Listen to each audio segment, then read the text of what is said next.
Thanks, Beth. I'm really excited to be here with all of you today, and I really hope you're enjoying your pizza. I was in those seats just 2 years ago, and it was one of the reasons that I decided to pursue a PhD was from the HCIL brown bag lunches. Yeah, I'm really excited to talk with you and to learn from you. Um, so let's see if there's anything that I wanted to tell you back from what Beth said. I think she covered it all. I think the only note before I get started is at a few times during the presentation, I'll ask you for some audience involvement. And this will be in the form of like voting or writing down little notes, and you can participate by using your phone or your computer. And there'll be like a link that's posted as well as a QR code to get involved. So just I guess have it maybe accessible on your desk if you'd like to participate just next to your pizza. So throughout my talk, I'll be discussing work from other researchers, and I'll present snippets from two of my studies. One study was an interview, observation, and code review with a swath of scientists from different fields. And the other was a workshop and prototype review with marine biologists. The second one occurred during my research exchange at MIT. The first study mainly employed contextual inquiry techniques, whereas our second study used actually a participatory design technique. So this was something that was inspired by my time here at Aarhus. It's called the future workshop method. So this is about, it comes from urban planning, getting citizens involved with what their environment looks like. And what they do here is they brainstorm about the challenges that they have with their work, sharing it in a group, and they envision ideal futures. And the last part is realizing how that ideal future could come to be. Like Beth said, my work is really situated at the intersection of human-computer interaction and programming language research. And in that vein, I found a really nice community with Plateau, which is Programming Languages and HCI workshop that happens once a year, typically in North America, either on the West Coast or on the East Coast. This year, if I'm not mistaken, it's at CMU. So if you're also into these kind of the intersection between HCI and PL, it could be a good home for you. So when we think about who performs programming, we often think of like software engineers, maybe system administrators or cybersecurity specialists. These are the people we think of, sitting in front of a computer with lines of code. They have some specific training and are paid for the code and the software that they produce. But it's not just professional programmers. For example, there are folks in finance that use spreadsheet formulas to calculate cash flow, and bloggers that use HTML and JavaScript to customize their pages. A comedian shares on Twitter, "I know we make a lot of fun of Tumblr, but it did create a whole generation of young teenage girls who self-taught themselves HTML and JavaScript." Both the finance professionals and blogger belong to a group of people called end user programmers. So, based off of prior work, as well as our own work, we define end user programming as domain specialists that modify or create programs to achieve the result of a program for their own use or to share with a handful of colleagues. So, essentially, what this is about is end user programmers view programming as a tool. And when it comes to modification, this might involve, changing pieces of their colleagues' code that they could receive on email, or, going to Stack Overflow and copying and pasting, changing so it works with what they need to do. Or, as we're seeing more and more, using ChatGPT and copying and pasting solutions from there. And it's all to fulfill needs that they have themselves. Scientists often act as end user programmers, as their work is increasingly reliant on programming for simulations and data analysis. So, for a shark researcher we spoke with, her work involves literally wrestling sharks. She literally has to sit on top of them in order to put a geolocation tracker, like a Fitbit, on it. And then she returns the shark back into the ocean. And then the next day, she's writing code in R to analyze their movement. This shows you the spectrum of the work that she's doing. During an interview with a physicist, he estimated that he spends like 30 to 40% of his time programming, but he doesn't think of it as real physics work. In his office, he had stacks of handwritten derivations and like a textbook splayed open right in the middle. This he talks about as the real physics work, not the stuff on the screen. Differing from professional software engineers, scientists bring unique and deep disciplinary knowledge and distinct conceptual models, but they're often underserved by tools that assume a prerequisite of technical fluency. Now I want to know what you think. So, what programming languages and frameworks did scientists report using for their work? You can select all of it apply. So you can scan over here the QR code, or you can go to menti.com and then use the code. I'll copy and paste it for the folks on Zoom. But those in the room, if you guys want to open up your phones and take a guess. Cool. I'll show you what everyone thought. So this is actually wicked impressive. You guys must have some really good intuition or have talked with your friends that are scientists and heard them complain and rant about what programming languages they hate because it is Python and R. Those are the two that were reported by the group of scientists. The others were not reported. So Python and R is correct for what the scientists we talked to reported using. So they use Python and R, and they work in VS Code, Google Colab, Jupyter Notebooks, and RStudio. JavaScript, D3, and Vega Lite. These are libraries and languages that are often used for creating visualizations or making front end or interactive components. These were not reported. This is important because for the rest of my talk, I'll be discussing the challenges with communicating scientific information and analyzing data that interactivity could help. And right now, this is solved with programming in languages like in JavaScript, D3, and Vega Lite, as these are well suited for interactivity and are built for interactivity. And I'll also talk about how scientists are largely excluded from accessing interactivity authorship due to the programming proficiency required. If you've ever tried to use D3, it has so much power, but it is quite difficult, especially for somebody who's not familiar with basic computer science and front-end development concepts. So if we think back to the shark researcher that goes through a lot of trouble to get the Fitbits onto the sharks, we found that her computational tools and practice limit her ability to express all that she wants to about the data she collects. So think about that. You've gotten a shark onto your boat, you've put a Fitbit on them, and you have all of this data. You've wrangled it, you've cleaned it, but she still can't express all that she wants to about the shark's depth and its position, and this information is necessary to keep local fishermen informed. During the fantasy phase of the workshop, she drew a diagram combining elements of sharks' tracks that she wants to be able to show fishermen, local area managers, and the scientific community. She wants to be able to show the journey that the shark is taking paired with environmental variables. She says, I think one of our big issues is how large predatory fish, so this is like tuna and sharks, spend so much time at depth. But ideally, we want a cool way to show their tracks at depth and how they're interacting with oceanographic variables throughout the actual tracks that they're taking. She mentions an inspirational tutorial she attended on animating science and how a fellow researcher had communicated a seal's movement.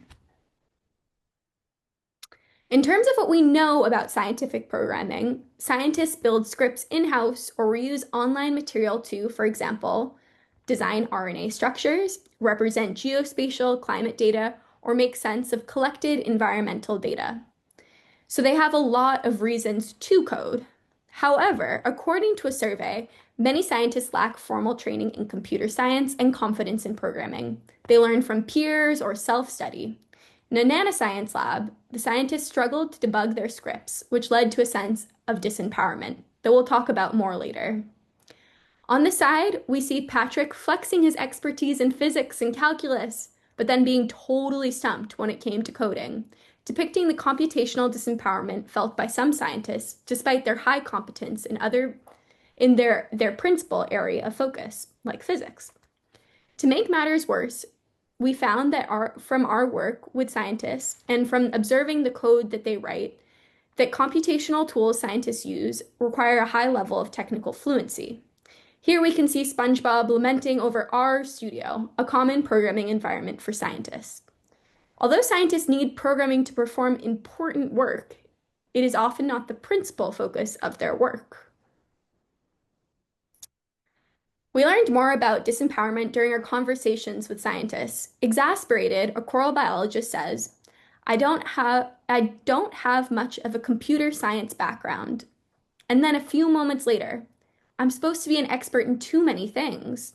She mentioned several different expertise areas she was expected to have to perform her work, like linear regressions in her statistics toolbox, programming in R, and designing compelling figures for her papers, in addition to her domain expertise requirements. We found science communication to be paramount for a scientist's career. A postdoc explains the pressure she feels. She says that compelling figures shared on social media help to expand readership. This underscores the importance of effective and compelling science communication. This process is heavily influenced by a scientist's technological toolkit. After creating a preliminary version in R, she swaps to Illustrator to edit fine-grained presentation details, underscoring the chasm between text-based traditional programming environments and direct manipulation graphical user interfaces. Visualizations play a dual role in scientific computing. First, they serve as tools for confirmatory analysis, where scientists produce quick, iterative visualizations to verify their expectations.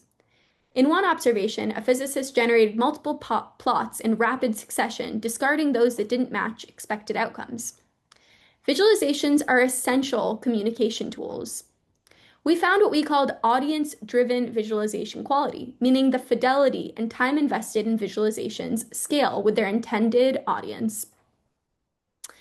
A quick plot for personal use might be rough, while a visualization for publication or to be posted on Twitter will go through several rounds of iteration. Scientists create visualizations, compare them to expectations, discard unhelpful ones, and continually refine those that will be used to communicate findings to colleagues or in publications. However, the static publication format of PDFs limits sharing interactive elements.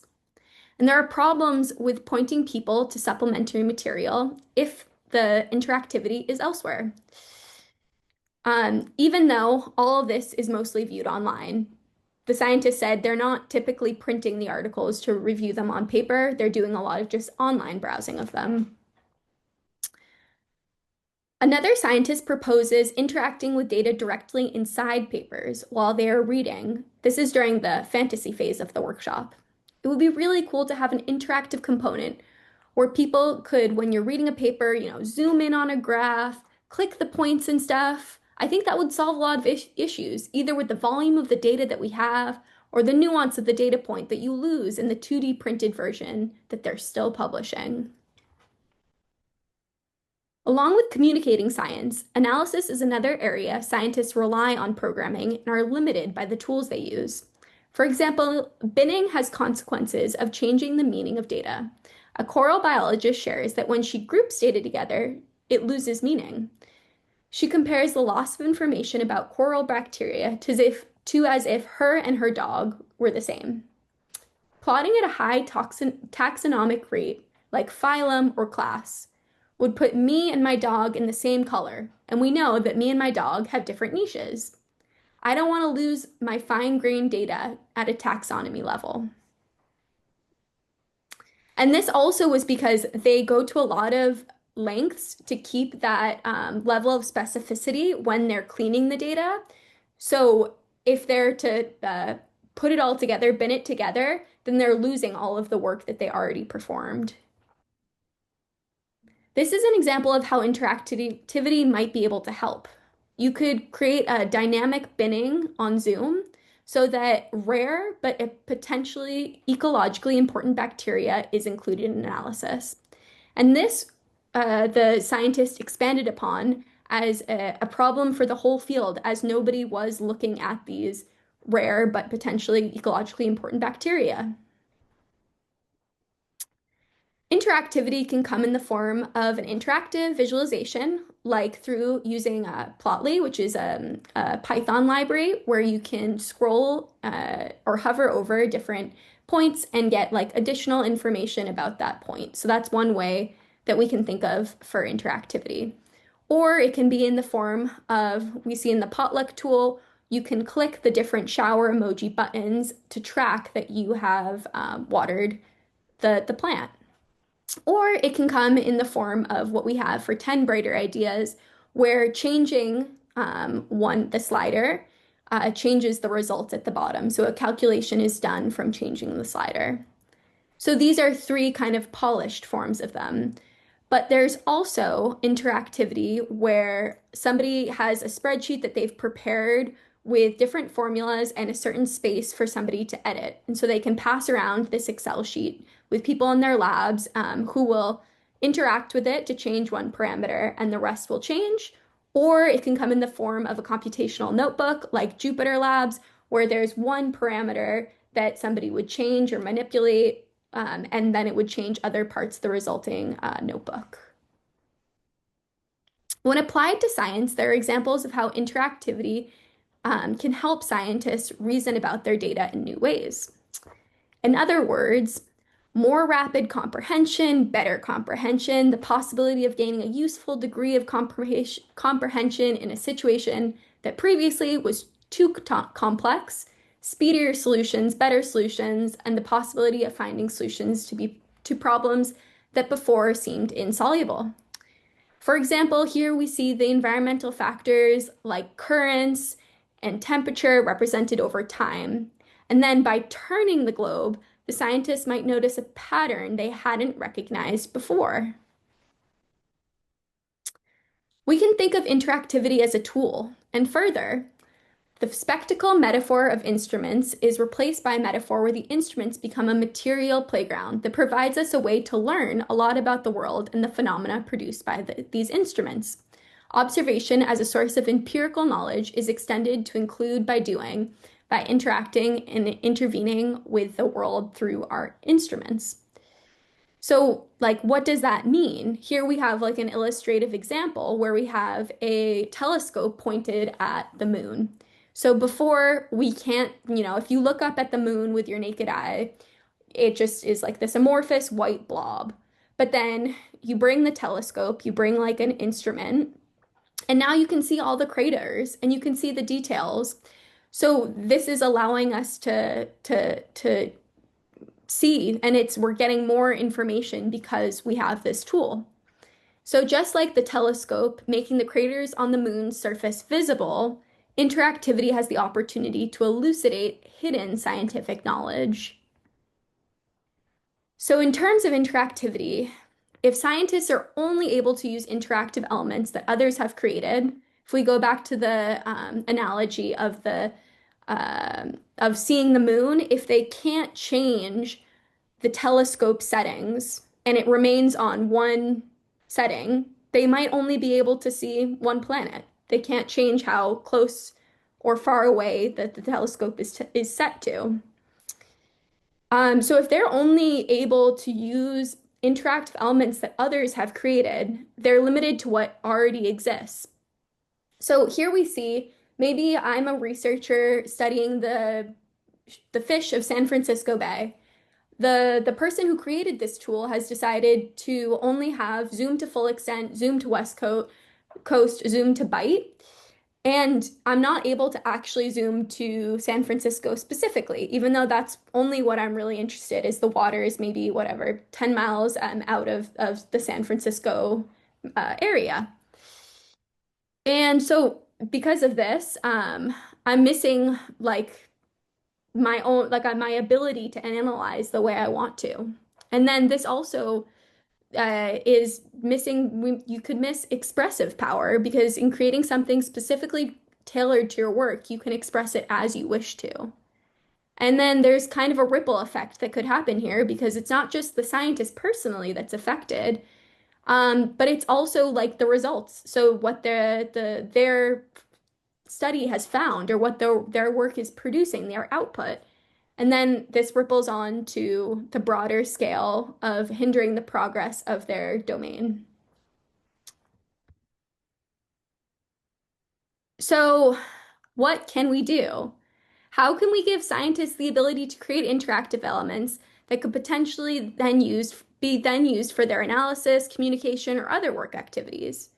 So I'll move the slide here, and you should be able to now answer some ideas, and then I'll introduce what I have been thinking about too. And maybe there'll be some overlap, maybe there'll be some new things that I haven't thought of.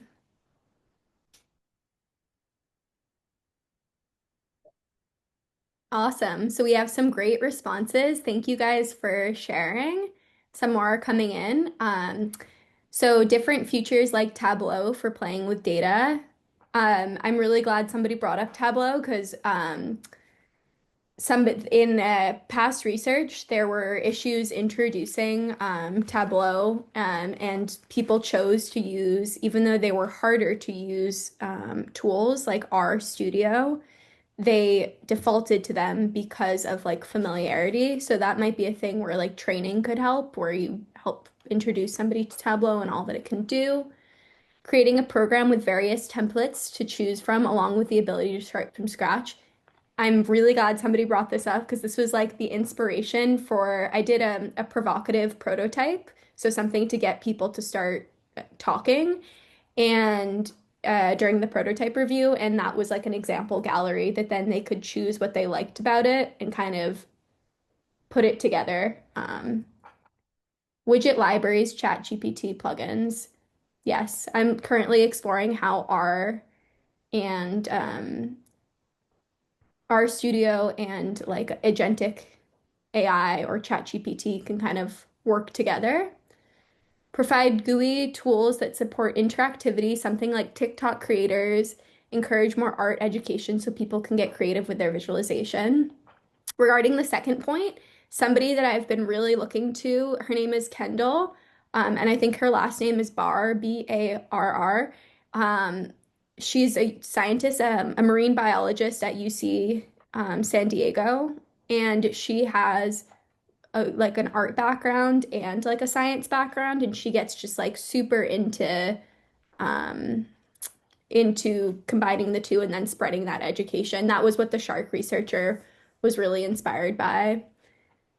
Ecologists really like R Shiny, so make Shiny more usable, including it in workshops and classes. Yes, I will touch on this in a slide. More interdisciplinary collaboration with people with the Viz expertise. Yeah, partnering with domain experts is definitely an area of future work. First, listen to scientists from specific disciplines. Yes, I tried to do this by focusing in with the marine biologists, and I totally agree. I had no idea there was a difference between physical oceanography and um, biological oceanography, but their computing practices are like totally different. So it gets even more specific than just oceanography in general.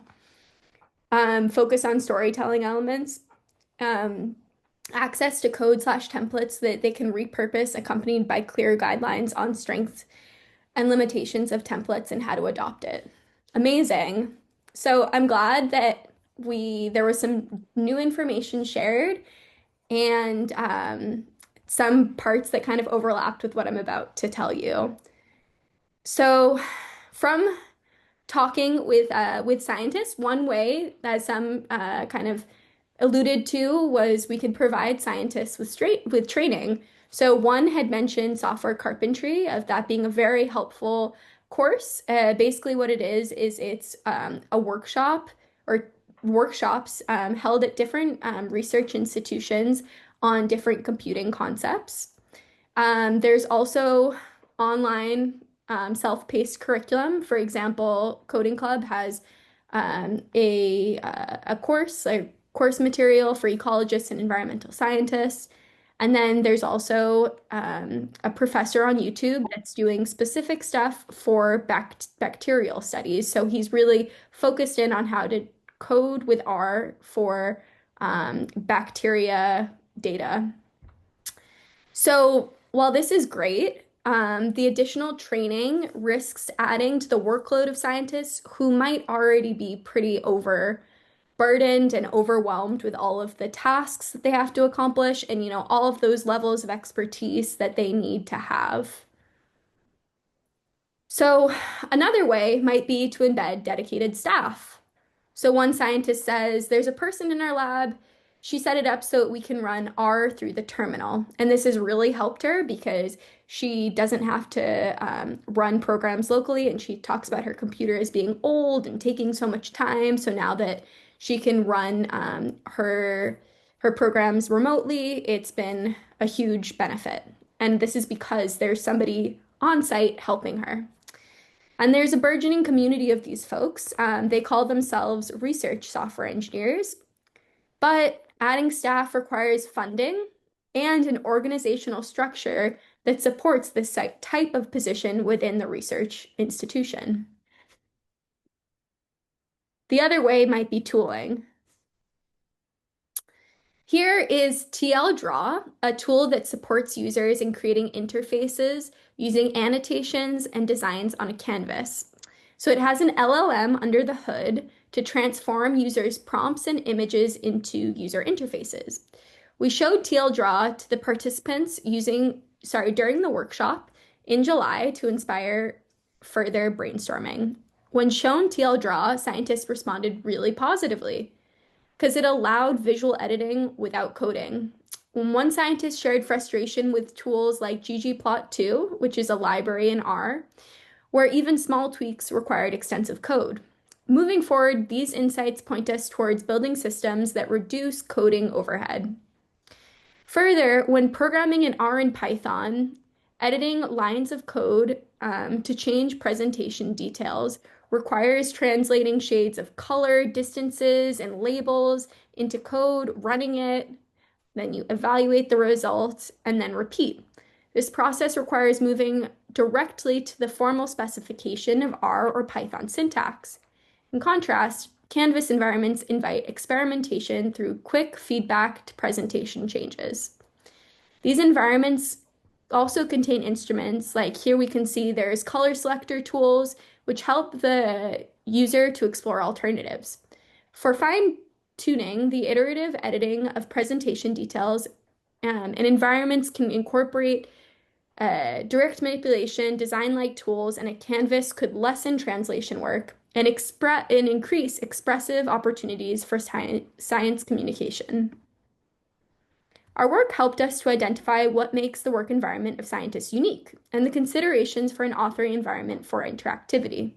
We found that scientists know about the nuances of their data, often being involved with collection. A coral biologist tells us about how much she's allowed to take. So she knows that it's a small amount of data that she had already collected. We found that they are not necessarily experts in visualization or programming. So they need support when making decisions regarding visualization, but require autonomy when it comes to decisions related to their data or parts of their project or specific domain expertise areas. So even if a marine biologist is as well trained in programming as a software developer, the gap between reasoning about biological phenomena and expressing this in code is a source of breakdowns, mental overhead, and significant context switches. From our interviews with scientists, we found ChatGPT sometimes served as a friendly postdoc for more junior colleagues. We observed scientists reporting a lot, sorry, we scientists reported a lot of shame and embarrassment about their code, and ChatGPT could help them debug without fear of judgment.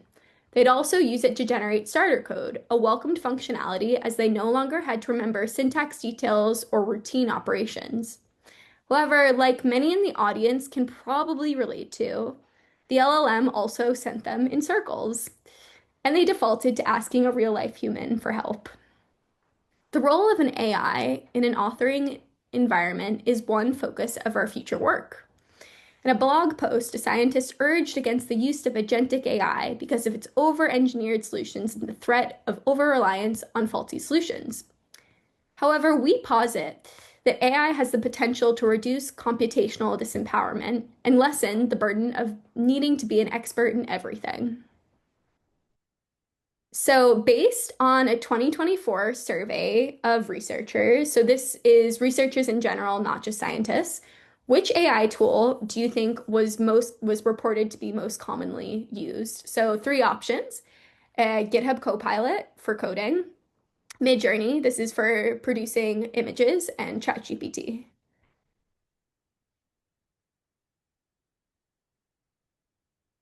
Okay, so most people were right.